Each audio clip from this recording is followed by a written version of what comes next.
ఈరోజు హైకోర్టులో చంద్రబాబు నాయుడు గారికి ఆరోగ్యరీత్యా ట్రీట్మెంట్ తీసుకోవడం కోసం 4 వారాల మధ్యంతర బెయిల్ ఇవ్వడం జరిగింది.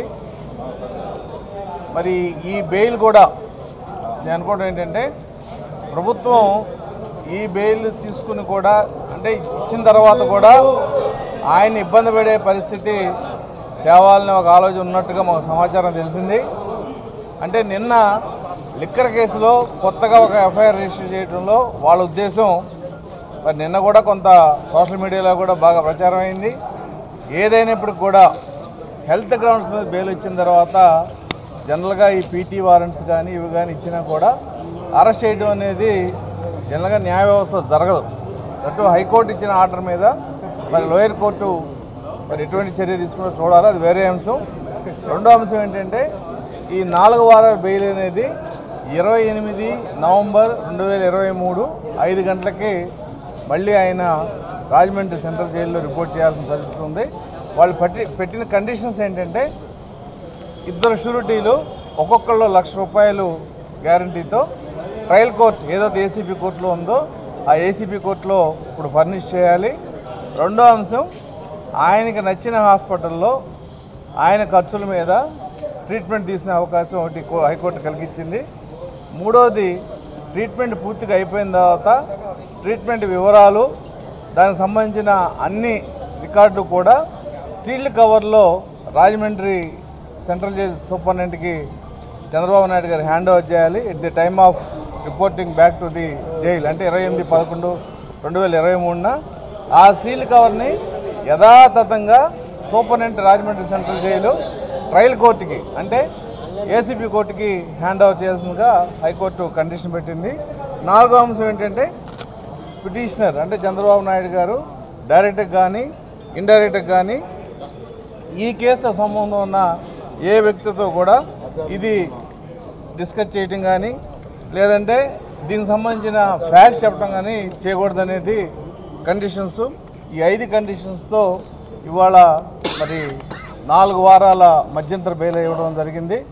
ఏదైనప్పుడు కూడా మాకు సుప్రీంకోర్టులో ఏదైతే 17A మీద జడ్జిమెంట్ రిజర్వ్ అయ్యి మరి ఈ వారం కానీ నాకు తెలిసి 8వ తారీఖు లోపు ఆ జడ్జిమెంట్ కూడా వచ్చే అవకాశం ఉంది.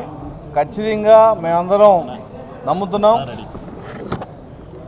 చంద్రబాబు నాయుడు గారు కడిగిన ముత్యంలా బయటకు వచ్చే అవకాశం అయితే దాదాపుగా ఉందనేది న్యాయశాస్త్రంలో కొంత అనుభవం వాళ్ళు కూడా సుప్రీంకోర్టులో మీకు మంచి జరుగుద్దనేది చెప్తున్నారు. ప్రభుత్వాన్ని కూడా మేము తాడో పెడో తెలుసుకోదలుచుకున్నాం. ఇవాళ లిక్కర్ కేసు పెట్టారు. వాళ్ళు ప్రభుత్వం తరఫున ఒక మంత్రి అంటాడు చంద్రబాబు నాయుడిని బయటికి వచ్చే అవకాశమే లేదు, బయటికి మీరు బెయిల్ మీద వచ్చినా మళ్ళీ పీటీ వారెంట్లో మేము ఇంకో కేసులో అరెస్ట్ చేస్తాం కాబట్టి ఆయన బయటకు వచ్చే సమస్య లేదని చెప్పి ఒక మంత్రి చెప్పడంలో ప్రభుత్వం యొక్క ఉద్దేశం అంటే కక్ష సాధింపు అనేది ఏ స్థాయిలో ఉంది, అసలు ఈ 4 వారాల బెయిల్ కూడా వీళ్ళు సుప్రీంకోర్టుకి వెళ్తారా అని కొంతమంది కూడా చెప్తున్నారు. ఆయనకు 4 వారాలు అవసరం లేదు, 1 వారం 2 వారాలు సరిపోద్ది కాబట్టి 4 వారాలు హైకోర్టు ఏదైతే ఇచ్చిందో దానివల్ల సాక్షిని ప్రభావితం చేసే అవకాశం ఉందని చెప్పి సుప్రీంకోర్టుకి ఎస్ఎల్పి కూడా వేసే అవకాశం ఉందా అనేది వాళ్ళ వ్యక్తిగా చెప్తున్నారు దీనికి.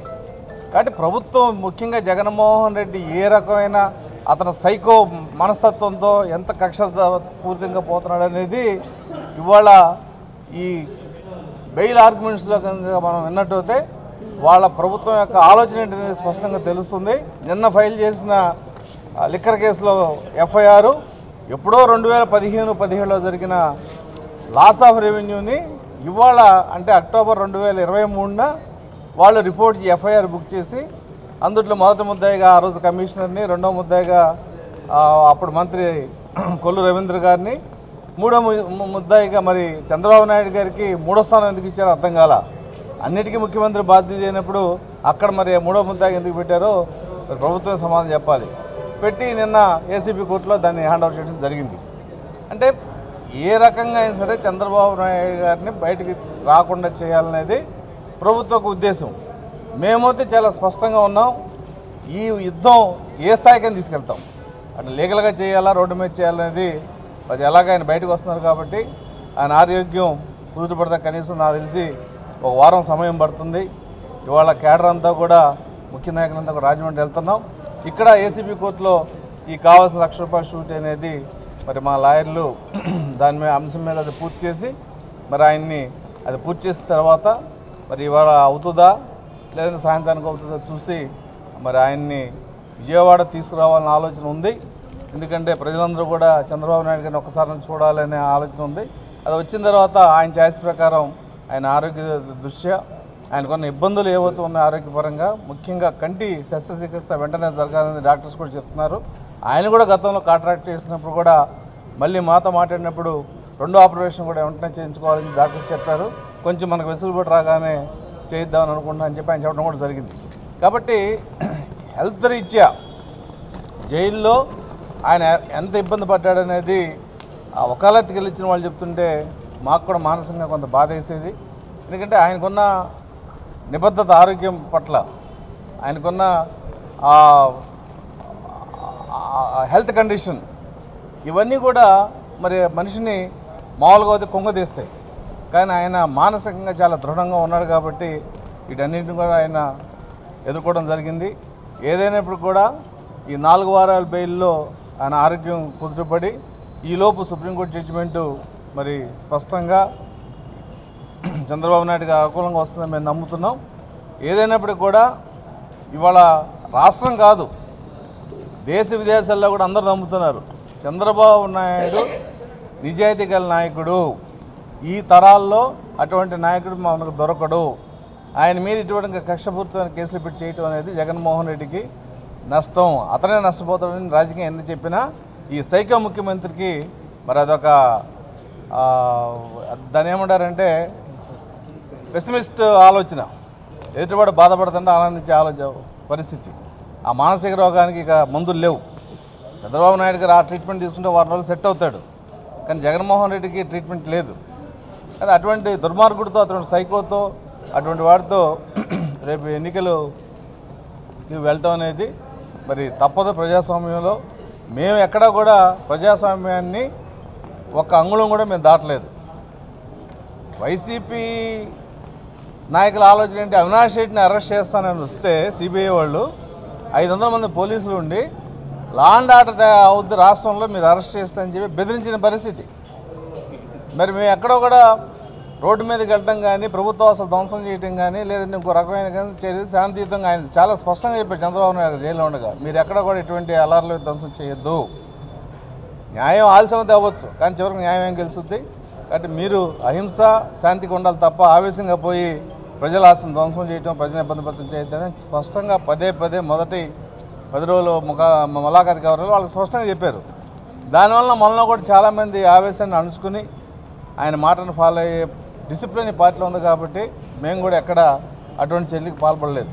ఏదైనప్పుడు కూడా ఇవాళ ఆరోగ్యరీత్యా 4 వారాలు బెయిల్ రావడం ఇప్పుడు ఆయన ఆరోగ్యం కుదుటపడుతుందని మేము ఆ దేవుళ్ళని అన్ని దేవుళ్ళని మేము మనస్ఫూర్తిగా కోరుకున్నాం.